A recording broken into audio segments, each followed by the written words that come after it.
الحمد لله وحده والصلاة والسلام على من لا نبي بعده وعلى آله وأصحابه الذين أوفوا عهده الذين هم مفاتيح الرحمة ومصابيح الغرر. أعوذ بالله من الشيطان الرجيم. بسم الله الرحمن الرحيم. قد نعلم إنه ليحزنك الذي يقولون فإنهم لا يكذبونك ولكن الظالمين بآيات الله يجحدون. وقال الله تبارك وتعالى في مقام آخر: من عمل صالحا من ذكر أو أنثى وهو مؤمن فلنحيينه حياة طيبة ولنجزينهم أجرهم بأحسن ما كانوا يعملون. وقال الله تبارك وتعالى في مقام آخر: ومن أعرض عن ذكري فإن له معيشة ضنكا ونحشره يوم القيامة أعمى قال رب لم حشرتني أعمى وقد كنت بصيرا قال كذلك أتتك آياتنا فنسيتها فكذلك اليوم تنسى. صدق الله مولانا العظيم. وقال رسول الله صلى الله عليه وسلم: إن من الناس مفاتيحا للخير مغاليقا للشر وإن من الناس مفاتيحا للشر مغاليقا للخير فطوبى لمن جعل الله مفاتيح الخير على يديه وويل لمن جعل الله مفاتيحا للشر على يديه. وصدق رسوله النبي الأمي الكريم ونحن على ذلك لمن الشاهدين والشاكرين والحمد لله رب العالمين.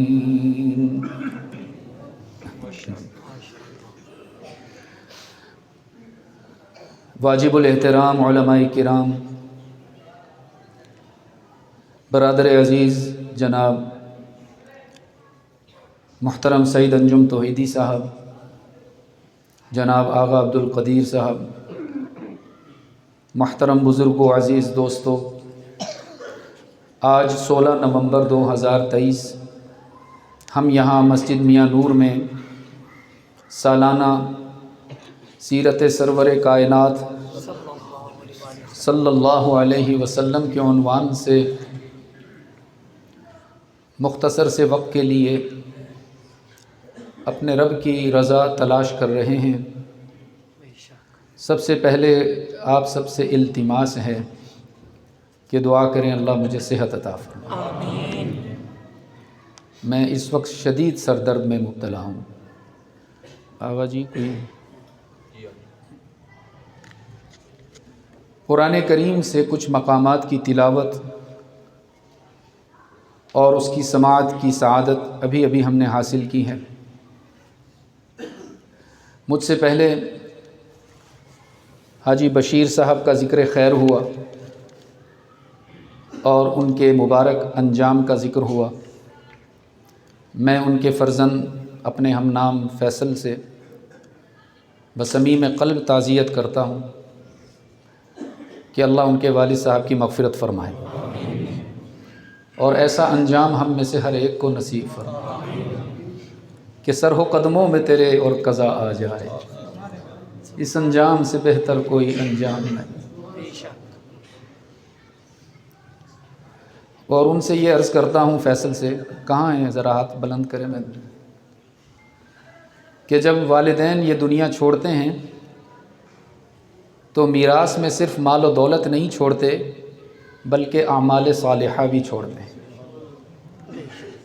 تو حقیقی اولاد، بلکہ میں کہوں حلالی اولاد وہ ہوتی ہے جس کی نگاہ صرف مال اور دولت پہ نہیں ہوتی، بلکہ وہ اس بات کا بھی اہتمام کرتے ہیں کہ ہمارے والدین کی کوئی نیکی ایسی نہ ہو کہ جو وہ کیا کرتے تھے اور میں نہ کر سکوں۔ اللہ ہم سب کو یہ توفیق عطا فرمائے۔ حالات بڑے نازک ہیں عزیز دوستو، پوری دنیا میں اس وقت امت مسلمہ طاغوت کے ظلم و ستم کا نشانہ بنی ہوئی ہے، اور ہم محض دعا پر اکتفا کیے ہوئے ہیں۔ مجھ سے پہلے ساتھی کہہ رہے تھے کہ ہم کم از کم دعا تو کر سکتے ہیں نا۔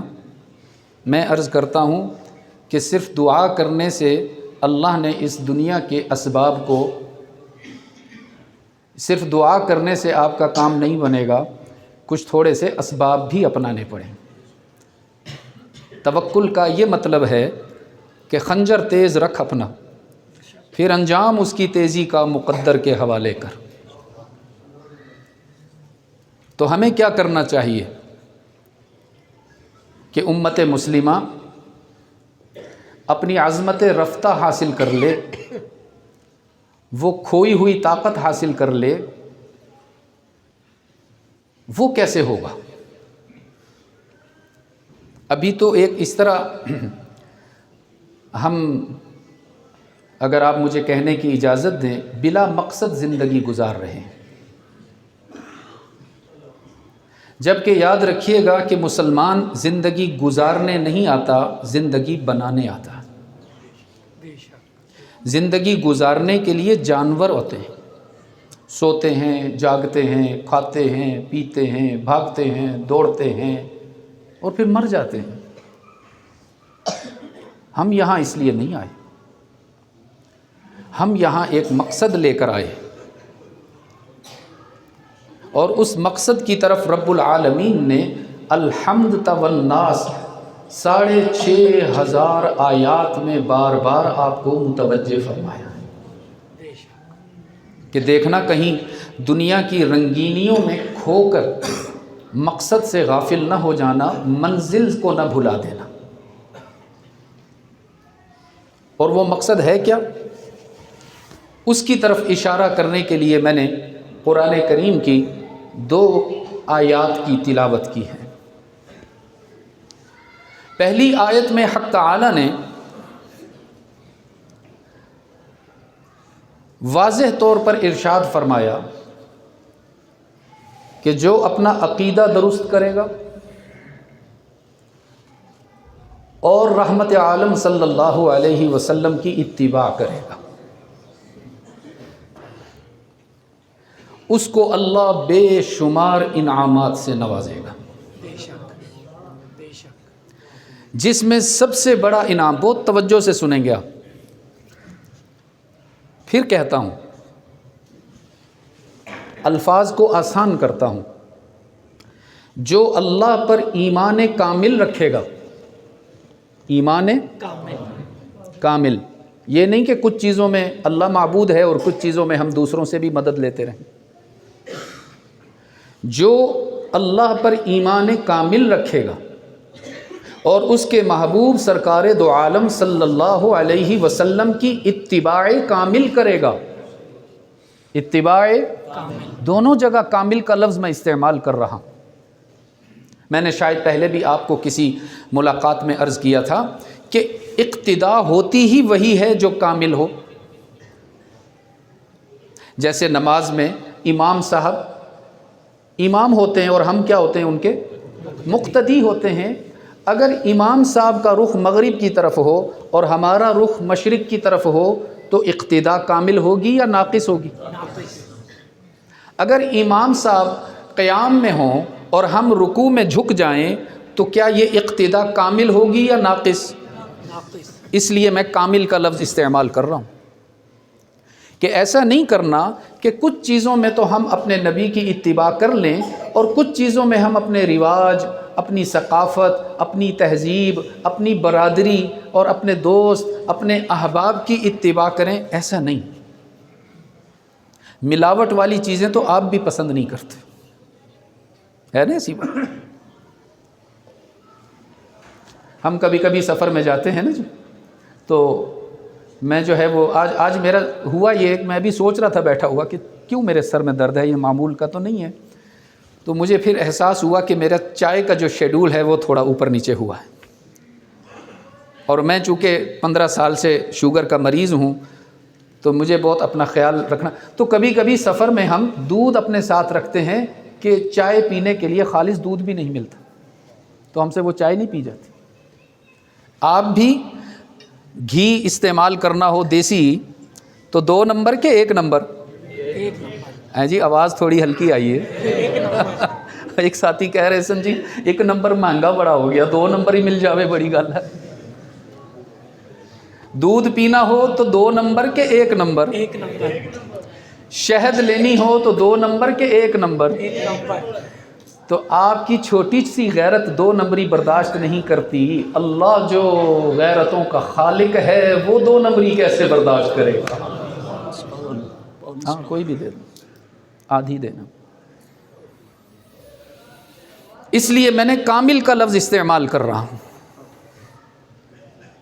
من عمل صالحا من ذکر او انثى وهو مؤمن. یہ 2 شرطیں ہیں اللہ کی طرف سے ہر انسان کی کامیابی کے لیے اور اسے منزل مقصود تک پہنچ کر انعامات سے نوازنے کے لیے. پہلی شرط ہے اللہ پر ایمان کامل اور دوسری شرط ہے محمد کی اتباع کامل. پھر ہوگا کیا؟ اللہ نے فرمایا باقی انعامات چھوٹے ہیں، 2 انعامات بڑے عطا کروں.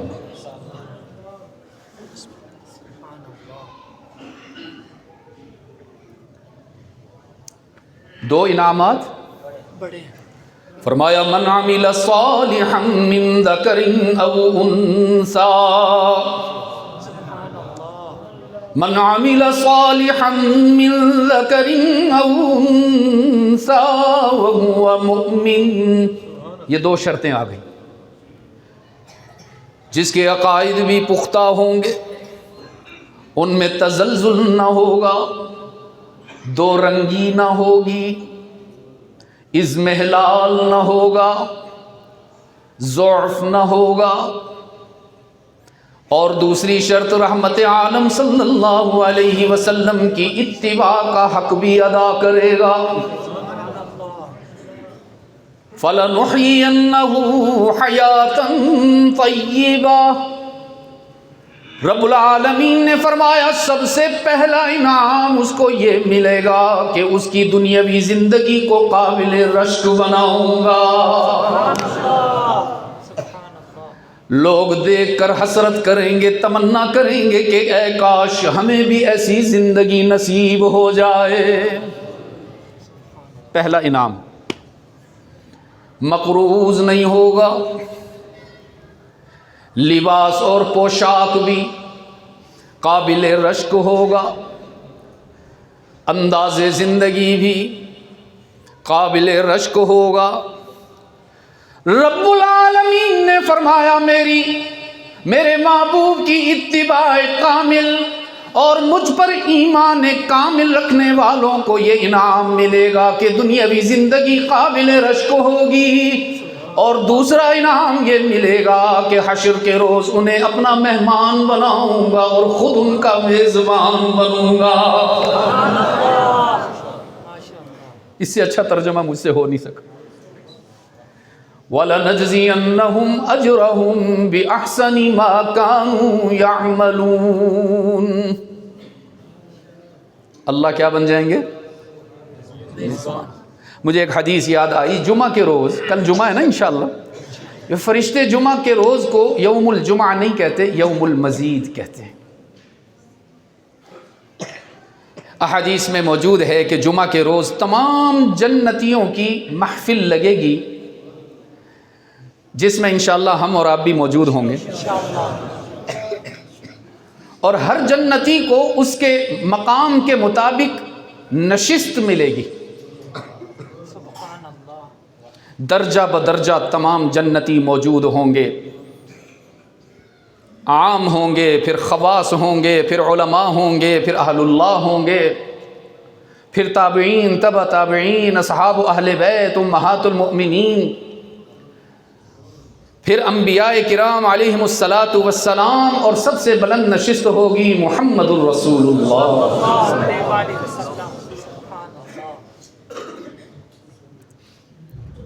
اور اس نشست کی خاص بات کیا ہوگی کہ اللہ رضوان سے فرمائیں گے، ارفع حجب بینی و بین عبادی و زواری، رضوان آج میرے بندوں اور میرے درمیان جتنے حجابات اور پردے ہیں سارے ہٹا دو، میں بندوں کو دیکھوں، بندے مجھے دیکھیں۔ سبحان اللہ، سبحان اللہ، اللہ ہم سب کو نصیب فرمائے۔ کیا کیفیت ہوگی جب محبوب سامنے ہوگا۔ سبحان اللہ۔ پھر جنتی عرض کریں گے الہ العالمین، طویل حدیث ہے، میں اس میں سے کچھ منتخب آپ کو چیزیں بتا رہا ہوں۔ جنتی عرض کریں گے الہ العالمین، ہمیں تو خبر ہی نہیں تھی کہ تو اتنا حسین و جمیل ہے، ہم تو بے خبری کے سجدے کر کے آئے ہیں دنیا میں۔ وہ کوئی سجدے تھے جن میں گن گن کر تسبیح ہوتی تھی کہ 3 دفعہ سے 4 نہ ہو جائے، 4 دفعہ سے 6 نہ ہو جائے، جن میں ہم طاق عدد کا بھی خیال کیا کرتے تھے کہ بھئی 3 دفعہ پڑھنی ہے۔ ہم تو اعداد سوچتے رہتے تھے، الہ العالمین ہمیں کیا خبر تھی، تو ایسا حسین ہے، تو ایسا جمیل ہے، آج ہمیں اجازت دے، ہم تجھے دیکھ کر سجدہ کرنا چاہتے ہیں۔ تو حق تعالیٰ عجیب بات آئی ہے، فرمایا حق تعالیٰ فرمائیں گے قد وضعت عنکم مؤونۃ السجود، میرے بندو میں نے دنیا میں تم پر سجدے فرض کیے تھے کیونکہ وہاں تم میرے بندے تھے، میں تمہارا آقا تھا، اب نسبت بدل گئی ہے، اب تم مہمان ہو، میں میزبان ہوں، اور اچھا میزبان اپنے مہمانوں سے کام نہیں لیا کرتا ہے۔ 2 بڑے انعام ملیں گے، جس کا عقیدہ ٹھیک ہوگا اور جو رحمت عالم صلی اللہ علیہ وسلم کی اتباع کرے گا۔ حق تعالیٰ نے فرمایا دنیا کی زندگی بھی خوبصورت بناؤں گا، آخرت میں اس کو مہمان بناؤں گا، لیکن اگر تم نے ناقدری کر دی میرے دین کی اور میرے محبوب کی تو پھر یاد رکھنا عذاب بھی 2 بڑے بڑے ملیں گے۔ اور وہ کیا؟ فرمایا وَمَنْ أَعْرَضَ عَنْ ذِكْرِي فَإِنَّ لَهُ مَعِيشَةً ضَنْكًا۔ رب العالمین نے فرمایا کہ جو میری نعمت کی ناقدری کرے گا، اللہ کی سب سے بڑی نعمت میں اس پر بیان کر چکا ہوں پورا، آپ یاد رکھیں نہ رکھیں، مجھے سب یاد ہوتا ہے کہ جہاں دوسری یا تیسری دفعہ جاتا ہوں وہاں پہلے کیا بات ہو چکی۔ میں آپ کو یہ بتا چکا ہوں کہ ساری کائنات اتنا بڑا انعام نہیں ہے جتنا بڑا انعام محمد مصطفیٰ ہے۔ اس پر میں پورا بیان کر چکا ہوں غالباً دوسری حاضری میں، اور ایک ایک انعام کو ذکر کیا تھا ہم نے کہ آسمان بھی اللہ کا انعام، زمین بھی اللہ کا انعام، سورج چاند ستارے بھی اللہ کا انعام، اولاد بھی اللہ کا انعام، مال و دولت، حکمرانی، اقتدار بھی اللہ کا انعام، لیکن سارے انعامات اتنے بلند نہیں جتنا محمد مصطفیٰ بلند ہے۔ رب العالمین نے فرمایا من اعرض عن ذکری، جو میرے انعام کی ناقدری کرے گا، میری شریعت سے روگردانی کرے گا، تو پھر میرا اعلان سن لے فَإِنَّ لَهُ مَعِيشَةً ضَنْكًا۔ علماء اجازت دیں تو میں ترجمہ کروں آج، علماء اجازت دیں، اگر غلط ہو جاؤں تو معاف بھی کر دیں۔ رب العالمین نے فرمایا پھر ان کا معاملہ IMF کے حوالے کر دیا جائے گا، ساری دنیا میں بھیک مانگتے نظر آئیں گے، ان کا کشکول کبھی بھرے گا ہی نہیں، زرعی ملک ہونے کے باوجود کبھی گندم منگواتے نظر آئیں گے، کبھی چینی کے لیے قطاریں لگاتے نظر آئیں گے۔ ایسا کیوں ہوگا؟ رب العالمین نے فرمایا ایسا تو ہونا ہی تھا نا، میں نے تمہیں اپنا محبوب عطا کیا اور تم نے اس سے روگردانی کر لی۔ ایسا نبی تمہیں عطا کیا کہ نہ اس سے پہلا کوئی ایسا بنایا، نہ اس کے بعد کوئی ایسا بنے گا۔ میں اس دن مطالعہ کر رہا تھا تو عجیب واقعہ آغا جی میرے سامنے آیا۔ رحمت عالم صلی اللہ علیہ وسلم کے دربار کے مشہور شاعر تھے جن کو شاعر رسالت بھی کہا جاتا ہے، حضرت حسان ابن ثابت رضی اللہ تعالی عنہ، جن کی مشہور نعت ہمارے بچے پڑھتے ہیں الحمدللہ۔ وَأَحْسَنُ مِنْكَ لَمْ تَرَ قَطُّ عَيْنِي وَأَجْمَلُ مِنْكَ لَمْ تَلِدْ۔ اچھا، یہ جو نعت تھی یہ انہوں نے بہت بعد میں پڑھی تھی، اور یہ بھی عرض کرتا چلا جاؤں، حسان ابن ثابت واحد صحابی تھے جن کو رحمت عالم صلی اللہ علیہ وسلم اپنے ممبر پر بیٹھنے کا حکم دیتے تھے کہ حسان ممبر پہ بیٹھو اور مجھے میری نعت سناؤ۔ بس حضرت اب میں، اللہ نے کرم کیا، دوائی سے نہیں بھائیوں کی دعاؤں سے الحمدللہ بہتر ہو۔ حسان ابن ثابت کا میں عرض کروں کہ یہ اسلام قبول کرنے سے پہلے بھی مشہور شاعر تھے، لیکن ان کی وجہ شہرت جو تھی وہ حجویہ شاعری تھی۔ حجو عربی میں کہا جاتا ہے کسی پر تنقید کرنا، کسی کا مذاق اڑانا، کسی کی ہوٹنگ کرنا، کسی کے خلاف عوام میں نفرت پیدا کرنے کے لیے نظم بنانا، اس کو حجو کہا جاتا ہے عربی میں۔ تو حسان ابن ثابت ابھی مسلمان نہیں ہوئے تھے کہ مشرکین مکہ ان کے پاس آئے اور کہنے لگے حسان آپ حجو کرنے کے ماہر ہیں، تنقید کرنے کے ماہر ہیں، مذاق اڑانے کے ماہر ہیں، آج ہم آپ کے پاس ایک کام لے کر آئے ہیں، مہربانی کرو وہ کام کر دو، اور ہاں دیکھو آپ کے لیے سونا بھی لائے ہیں، چاندی بھی لائے ہیں، کچھ یمن کی چادریں بھی لائے ہیں، ان کو بھی قبول فرمائیں۔ حسان نے کہا کام کیا ہے؟ مشرکین کہنے لگے کام یہ ہے کہ محمد کے خلاف شاعری بنانی ہے، ہم اس سے بڑے تنگ ہیں، یہ ہمارے باپ دادا کو برا بھلا کہتا ہے، ان کے دین کو گمراہ دین کہتا ہے، ہم سے برداشت نہیں ہوتا۔ حسان نے کہا بہت اچھی بات ہے، یہ تو تنقید کرنا میرے بائیں ہاتھ کا کھیل ہے، میں بالکل بناؤں گا محمد کے خلاف اشعار، لیکن ایک مہربانی کرو، اگر محمد میں کوئی کمی ہے تو مجھے بتاؤ تاکہ میں اس کو بنیاد بنا کر شاعری کروں۔ تو میرے عزیز نوجوانوں، یہ جملہ میں آپ کے لیے کہنا چاہتا ہوں کہ مشرکین مکہ نے ہاتھ جوڑ کے کہا حسان 40 سال ہو گئے ہیں محمد میں عیب تلاش کرتے کرتے، ہم نے اس کی خلوت بھی دیکھی ہے، اس کی جلوت بھی دیکھی ہے، اس کی جوانی بھی دیکھی ہے، اس کا بچپن بھی دیکھا ہے، اس کا لڑکپن بھی دیکھا ہے، اس کی چال ڈھال بھی دیکھی ہے، اس کے رخسار بھی دیکھے ہیں، سب کچھ دیکھنے کے بعد لات اور عزا کی قسم کھا کے کہتے ہیں محمد میں کوئی عیب نظر ہی نہیں آیا ہے۔ پتہ نہیں آپ کیوں نہیں قائل ہوتے اپنے نبی کے حسن کے، پتہ نہیں آپ کیوں ادھر ادھر پھرتے ہیں۔ حسان کہنے لگا اگر عیب نہیں ہے تو میں کیسے شاعری کروں، میں جھوٹ تو نہیں بولتا۔ کہنے لگے حسان یہ کام بھی تم خود کر لو نا، تم ہی ان میں عیب تلاش کرو، ہمیں تو نہیں ملا۔ چونکہ شاعر جو ہوتے ہیں ان کی جو نگاہ ہوتی ہے، ان کے جو احساسات ہوتے ہیں، ان کی جو فیلنگز ہوتی ہیں وہ بہت سینسیٹیو ہوتی ہیں، حساس ہوتی ہیں، جو چیزیں عام لوگ نہیں دیکھ پاتے شاعر وہاں تک پہنچ جاتے ہیں۔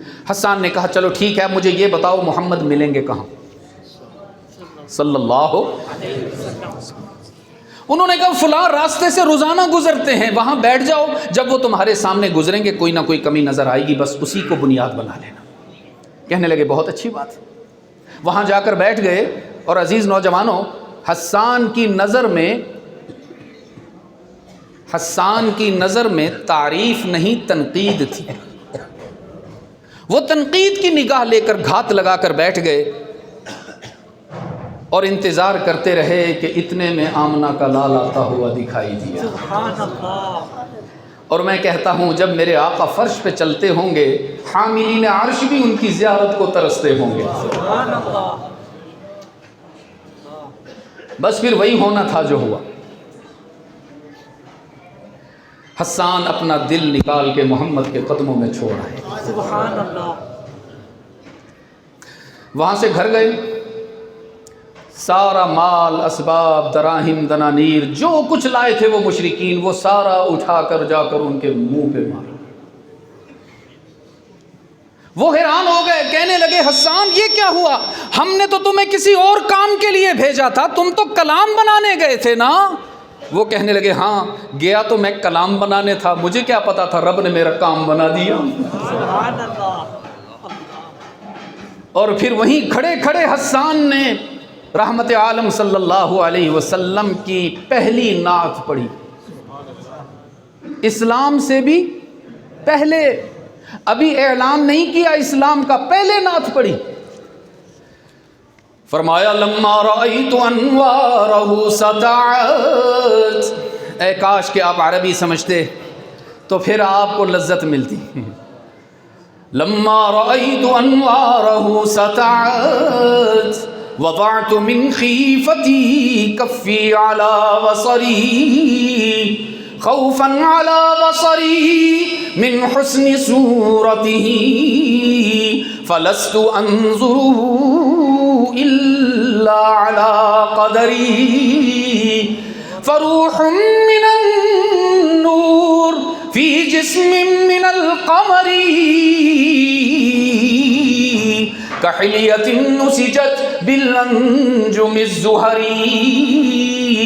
گویا حسان نے کہا، گویا کہ ترجمہ نہیں ہو سکتا، گویا کہ حسان نے کہا کتنے نادان ہو تم، ابلیس کے غلام ہو تم، جاہلوں کے امام ہو تم، مجھے محمد میں عیب تلاش کرنے کے لیے بھیج بیٹھے۔ ارے نادانو، میں گواہی دیتا ہوں کہ محمد میں عیب ہونا تو دور، اللہ نے عیب کو محمد کے قریب سے بھی نہیں گزارا ہے۔ گویا کہ حسان نے کہا محمد کو دیکھ کر مجھے تو یوں لگتا ہے جیسے 14ویں رات کا چاند سنہری پوشاک پہن کر فرش زمین پر چلتا پھرتا نظر آتا ہو۔ گویا کہ حسان نے کہا، ہائے شاہ جی یاد آ گئے، ابا جی یاد آ گئے۔ فرمایا یہ عمامہ کی سجاوٹ، یہ جبین روشن، صلی اللہ علیہ وسلم۔ نہیں لطف نہیں آیا، دیر سے آیا ہوں اس دفعہ، ہے نا جی، اس دفعہ ملاقات ذرا تاخیر سے ہو گئی ہے، لیکن میرا سبق تو وہی ہے، میں تو کسی اور کے نام کے نعرے نہیں لگاتا، الحمدللہ، بس اللہ کی ذات کی توحید کے نعرے ہیں اور محمد کی رسالت کے نعرے ہیں، بس اور تو کچھ بھی نہیں۔ ایک اور خوش نصیب یاد آیا مجھے، فرمایا ایسا معطر ایسا معنبر صلی اللہ علیہ وسلم، یہ تو ساتھ پڑھیں گے نا میرے، ہاں تھوڑا سا آپ بھی میرے ساتھ شامل ہو جائیں نا۔ ایسا معطر ایسا معنبر صلی اللہ علیہ وسلم، اور ریگ عرب میں ایسا گلے تر صلی اللہ علیہ وسلم، قرآن اترا آنگن میں ان کے کیا کچھ نہیں ہے دامن میں ان کے، سبحان اللہ، قرآن اترا آنگن میں ان کے کیا کچھ نہیں ہے دامن میں ان کے، رب نے عطا کی ان کو ہی کوثر صلی اللہ علیہ علیہ وسلم. توحیدی صاحب، رب تو نہیں پر محبوب رب ہیں. سبحان اللہ. یہ ہے عقیدہ ہمارا، یہ ہے عقیدہ. رب کعبہ کی قسم، یہ ایمان ہے کہ اللہ کے بعد سب سے بلند ہستی ہے محمد مصطفیٰ. علیہ وسلم. رب تو نہیں پر محبوب رب ہیں، امی نہیں پر امی لقب ہے. عرفان و دانش اس گھر کے چاکر صلی اللہ علیہ وسلم. اور شاہ جی کی بھی سنتے جائیے نا، فرماتے تھے یہ عمامہ کی سجاوٹ، یہ جبین روشن صلی اللہ، یہ قبائے عربی اور یہ نیچا دامن، مردہ بھی دیکھے تو کر چاک گریوان کفن. اٹھ چلے قبر سے بےتاب زباں پر یہ سخن کہ مرحبا سید مکی مدنی العربی.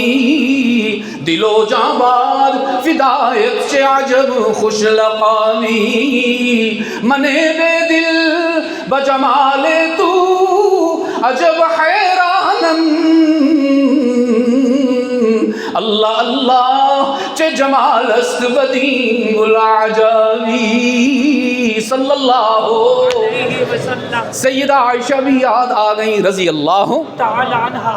فرماتی ہیں فلو سمعوا فی مصر اوصاف خده لما بدلوا فی سوم یوسف من نقدی لواحی زلیخا لو رأین جبینہ لأثرن بالقطع القلوب علی الایدی. ام المؤمنین فرما رہی ہیں سیدہ عائشہ رضی اللہ تعالی عنہا، کتنے نادان تھے وہ لوگ جو مال و دولت کو لے کر مصر کے بازار میں یوسف کو خریدنے آ گئے.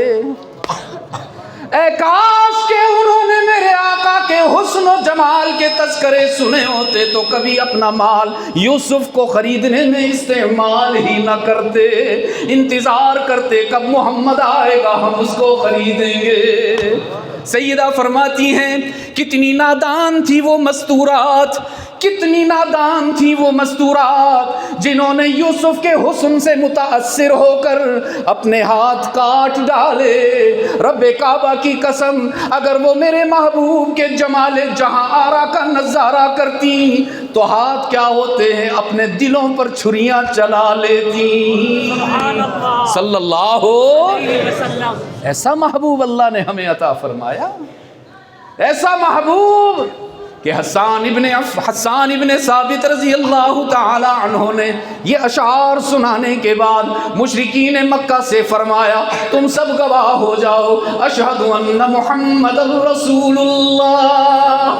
آج کے بعد حسان کی جان بھی محمد کے لیے ہے، حسان کا کلام بھی محمد کے لیے. ایسا نبی اللہ نے ہمیں عطا فرمایا عزیز دوستو. لیکن کتنی عجیب بات ہے، کچھ نادان اسی نبی سے نفرت کرتے نظر آئے. کچھ نادان جن میں ابو جہل بھی تھا، جن میں ابو لہب بھی تھا، جن میں عتبہ اور شیبہ بھی تھے، جن میں ولید ابن مغیرہ بھی تھا، یہ رحمت عالم صلی اللہ علیہ وسلم پر تنقید کیا کرتے تھے، ہوٹنگ کیا کرتے تھے. اور میرے آقا ظاہر ہے بشر تھے بلکہ سید البشر تھے، نبی تو تھے، اللہ کے محبوب تو تھے، لیکن اللہ نے ان میں فیلنگز رکھی ہوئی تھی نا. وہ متاثر ہوتے تھے یہ تنقید سن کر، مغموم ہو جاتے تھے، محزون ہو جاتے تھے. ایک مرتبہ تو اتنے مغموم ہوئے کہ اللہ نے قرآن بھیج دیا. فرمایا قد نعلم انه ليحزنك الذي يقولون قد نعلم انه ليحزنك الذي يقولون. میرے محبوب ہماری نظر آپ کے دل پر ہے، آپ کو مشرکین مکہ کی باتیں مغموم کرتی ہیں نا، ان کے طعن و تشنیع سے آپ محزون ہوتے ہیں، کبھی کبھی اشک بار بھی نظر آتے ہیں۔ آج ہم آپ کو بتا دینا چاہتے ہیں میرے محبوب، ان کو آپ کی ذات سے نفرت نہیں ہے، آپ کی بات سے نفرت ہے۔ فَإِنَّهُمْ لَا يُكَذِّبُونَكَ، یہ آپ کی ذات کے منکر نہیں، آپ کی ذات کے تو قصائد پڑھتے نظر آتے ہیں نا، آپ کی ولادت پر گھی کے چراغ بھی جلائے تھے نا، لونڈیاں بھی آزاد کی تھیں، مٹھائیاں بھی تقسیم کی تھیں، آپ کو صادق اور امین کہا کرتے تھے میرے محبوب، انہیں آپ کی ذات سے کوئی اختلاف نہیں۔ وَلَكِنَّ الظَّالِمِينَ بِآيَاتِ اللَّهِ يَجْحَدُونَ، اصل بات یہ ہے کہ ان سے تیرا عقیدہ ہضم نہیں ہوتا، ان سے تیرا قرآن ہضم نہیں ہوتا میرے محبوب۔ جب تو دو ٹوک انداز میں اللہ کی وحدانیت کو بیان کرتا ہے اور کہتا ہے وَإِذَا ذَكَرْتَ رَبَّكَ فِي الْقُرْآنِ وَحْدَهُ، جب تو قرآن کے انداز میں دو ٹوک الفاظ میں اپنا عقیدہ بیان کرتا ہے کہ ہم سب کا معبود کون؟ آپ مجھے واقعی احساس دلا رہے ہیں کہ دیر سے آئے ہو فیصل، یہ تو وہ جواب نہیں جو شاہ صاحب آپ کو سکھایا کرتے تھے۔ صرف اللہ نہیں کہنا عزیز دوستو، کیا کریں؟ کچھ نادان کہتے ہیں اللہ بھی کرتا ہے، اور محمد کے غلام کہتے ہیں اللہ بھی کرتا ہے۔ حشر کے روز بھی حق تعالیٰ فرمائیں گے بھی والے کھڑے ہو جاؤ، تو ابو جہل کھڑا ہو جائے، کھڑا کہاں ہوگا؟ کھڑا کر دیا جائے گا پکڑ کر، ابو لہب کو کھڑا کر دیا جائے گا، عتبہ اور شیبہ اور ولید کھڑے ہو جائیں گے، اور ان کے پیروکار جو کہا کرتے ہیں اللہ بھی کرتا ہے وہ بھی ان کے ہم نوا ہو جائیں گے۔ پھر اتنے میں اللہ کہے گا اب ہی والے کھڑے ہو جاؤ، تو ابو بکر کھڑا ہو جائے گا، پھر فاروق کھڑے ہوتے ہوئے نظر آئیں گے، پھر ابن عفان کھڑے ہوتے ہوئے نظر آئیں گے، اور انشاءاللہ میرا ایمان ہے کہ تا قیامت جو اللہ ہی کی ضرب لگاتے ہیں وہ ابو بکر و عمر عثمان و علی کے مقتدی بن کر کھڑے ہو جائیں گے۔ میں آپ کو اس جماعت سے بچانا چاہتا ہوں، اس جماعت میں لانا چاہتا ہوں، میں آپ کو بھی والوں سے بچانا چاہتا ہوں، ہی والوں میں لانا چاہتا ہوں، لیکن بات تب بنے گی نا جب آپ بھی آنے کا ارادہ فرما لیں۔ رب العالمین نے فرمایا وَإِذَا ذَكَرْتَ رَبَّكَ فِي الْقُرْآنِ وَحْدَهُ، میرے محبوب جب تو عقیدہ بیان کرتے ہوئے اعلان کرتا ہے ہم سب کا معبود کون، عقیدے میں کوئی نرمی نہیں، عقیدے میں کوئی رعایت نہیں، عقیدے میں کوئی ضعف اور کمزوری نہیں، بے قرار ہو کر میرا ایمان ہے اللہ براہ راست ہمیں دیکھ رہا ہے، اللہ براہ راست ہمیں سن رہا ہے، اس کی نظر ہمارے قلوب پر ہے، وہ جانتا ہے ہم کسی سے ڈر کے کہہ رہے ہیں یا اس کو سنا کر کہہ رہے ہیں۔ ہم سب کا معبود کون ہے؟ ہم سب کا مسجود کون ہے؟ کل کیا ہونے والا ہے کوئی نہیں جانتا، سب کچھ جاننے والا کون ہے؟ اپنے بندوں کو اولاد عطا کرنے والا کون ہے؟ اور گناہگار بندوں کو تانا دیے بغیر معاف کرنے والا کون ہے؟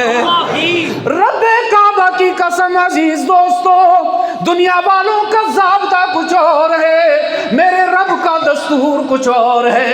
دنیا والے کہتے ہیں تم سے کوئی غلطی ہو تو صحیح نہ، تم سے کوئی گناہ ہو تو صحیح نہ، کوئی جرم سرزد ہو تو صحیح نہ، آؤ نہ ہمارے پاس، تمہارے اگلے پچھلے حساب برابر کر کے دکھائیں گے۔ اور میرے رب کا اعلان ہے، میرے رب کا اعلان ہے، کوئی کوئی چھوٹی سی نیکی لے کر آؤ نا، اگلے پچھلے گناہوں کو معاف کر کے دکھاؤں گا۔ الا من تاب وآمن وعمل عملا صالحا، آگے جی، فأولئک یبدل اللہ سیئاتہم حسنات۔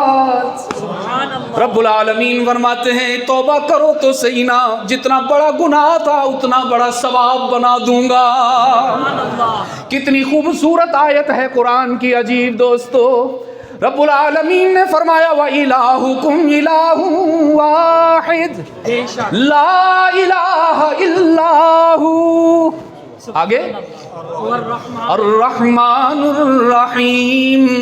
عزیز دوستو، اس ایک آیت میں اللہ نے اپنی عظمت کو بھی بیان کیا، اپنی رحمت کو بھی بیان فرمایا ہے کہ عظیم تو اس قدر ہوں کہ لیس کمثلہ شیء، نہ کوئی ذات میں اللہ کا مثیل، نہ کوئی صفات میں اللہ کا شریک، وہ ذات میں بھی تنہا، وہ اپنی صفات میں بھی اکیلا۔ عظمت کا یہ عالم کہ کوئی اس کا ہمسر نہیں، کوئی اس کے برابر نہیں، اور رحمت کا یہ عالم کہ رب نے اعلان کیا میرے بندے تو ایک دفعہ کہے نا یا اللہ، میں 70 دفعہ کہوں گا لبیک یا عبدی۔ تیرے بلانے میں دیر ہوگی، میرے آنے میں دیر نہ ہوگی، سبحان اللہ، تیرے بلانے میں دیر ہوگی، میرے آنے میں دیر نہ ہوگی۔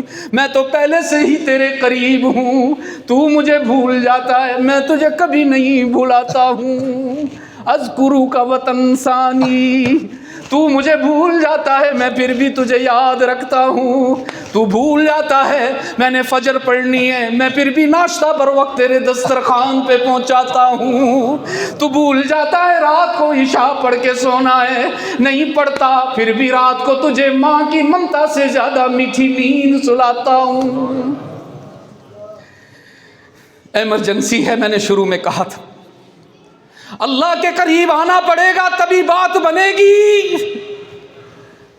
اللہ کو چھوڑ کر رحمت عالم سے منہ موڑ کر بات نہیں بننے والی۔ رب العالمین نے فرمایا وَإِذَا ذَكَرْتَ رَبَّكَ فِي الْقُرْآنِ وَحْدَهُ، میرے محبوب جب تو ان سے کہتا ہے اور ان سے کہلواتا ہے کہ ہم سب کا معبود کون ہے، وَلَّوْا عَلَىٰ أَدْبَارِهِمْ نُفُورًا، کچھ تیری بات پر لبیک کہتے ہیں اور کچھ تیری بات سن کر دم دبا کر بھاگ جاتے ہیں۔ ان سے تیرا عقیدہ ہضم نہیں ہوتا نا، ورنہ تجھے تو ہم نے اتنا خوب بنایا ہے کہ اپنے ہوں یا پرائے سب تیری تعریف کرتے نظر آتے۔ مائیکل ہارٹ ایک بہت بڑا مصنف گزرا ہے، بہت بڑا عیسائی تھا، کرسچن تھا، اس نے اپنی ساری زندگی کا نچوڑ ایک کتاب میں جمع کیا، اور اس کتاب میں اس نے پوری انسانی تاریخ میں آنے والی 100 عظیم شخصیات کے حالات زندگی قلم بند کیے، لیکن قربان جاؤں اپنے آقا کی عظمت پر۔ سبحان اللہ، سبحان اللہ۔ وہ کیسے ہے جی؟ الفضل من شہدت بہ الاعداء، ایسے آتا ہے کچھ ہے؟ کمال تو یہ ہے نا کہ دشمن بھی تسلیم کرنے پر مجبور ہو جائیں۔ اس نے اپنی کتاب جس میں 100 انسانی تاریخ میں آنے والے بڑے آدمیوں کی تاریخ کو جمع کیا، جب اس کی فہرست کا آپ مطالعہ کریں گے تو سب سے پہلا نام ہوگا محمد مصطفیٰ صلی اللہ علیہ وآلہ وسلم۔ اپنے تو تعریف کرتے ہی ہیں نا عزیز دو، اپنوں کی تو میں آپ کو سبھی سناتے ہیں۔ میں اس دن پڑھ رہا تھا، یہ ہمارے مفتی تقی عثمانی صاحب ہیں نا، نام سنا آپ نے، اللہ ان کی علم میں، عمل میں، عمر میں برکت عطا فرمائے۔ ان کے ایک بھائی ہیں مولانا ولی راضی دامت برکاتہم، انہوں نے ایک کتاب لکھی ہے حضور اکرم صلی اللہ علیہ وسلم کی سیرت پر، جس کی خاص بات یہ ہے کہ اس پوری کتاب میں نقطے والا ایک بھی حرف شامل نہیں، جس کو اردو معرہ کہتے ہیں۔ اردو معرہ جس میں نقطے والا، یہ بات آپ کو معلوم ہوگی نا کہ نقطے والے حروف جو ہیں وہ غیر منقوط حرف کے مقابلے میں ضعیف ہوتے ہیں کہ انہیں اپنا مطلب بتانے کے لیے اس نقطے کا احتیاج ہوتا ہے. جیسے الف آپ لکھیں گے اس میں کوئی نقطہ نہیں، پھر بھی آپ سمجھ جائیں گے کہ یہ کیا ہے. لیکن اگر با کے نیچے نقطہ نہیں ہوگا تو آپ پریشان ہوں گے، یہ با ہے، تا ہے، سا ہے، کیا ٹے ہے، یا آج کل اور بھی کوئی حروف ہے، کوئی ہے نا، ایسے سمجھ رہے ہیں نا. اسی لیے آپ کتنی عجیب بات ہے، یہ حسن اتفاق ہے یا اس کی تقدیر ہے کہ اللہ نے نہ اپنے نام میں کوئی نقطہ رکھا ہے، نہ اپنے محبوب کے نام میں کوئی نقطہ رکھا ہے، نہ اس نے لا الہ الا اللہ میں کوئی نقطہ رکھا ہے، اور نہ محمد الرسول اللہ میں کوئی نقطہ رکھا ہے. تو یہ قوی حروف ہوتے ہیں. انہوں نے پوری رحمت عالم صلی اللہ علیہ وسلم کی سیرت پر کتاب لکھی ہے، آج تک ایسا کمال کسی نے نہ کیا. تفاسیر لکھی گئی تھیں، ابو الفضل فیضی نے بھی لکھی تھی سواطع الالہام کے نام سے، لیکن سیرت پر کسی نے اس انداز میں کام نہیں کیا تھا. یہ اعزاز اللہ نے مولانا ولی راضی صاحب کو عطا کیا کہ انہوں نے پوری کتاب ہمارے آقا کی سیرت پر لکھی، نقطے والا ایک حرف بھی نہیں تھا، حتیٰ کہ اس کے نام میں بھی نقطہ نہیں ہے، ہادی عالم صلی اللہ. اور میرا دل کرتا ہے اس کتاب کے آخری ورق پر مولانا ولی راضی صاحب نے ایک نعت بھی لکھی ہے، اور اس نعت میں بھی نقطے والا کوئی حرف نہیں ہے. سبحان اللہ. وہ سنانا دوں ایک دو اشعار ویسے ہی اپنی سعادت سمجھتے ہو.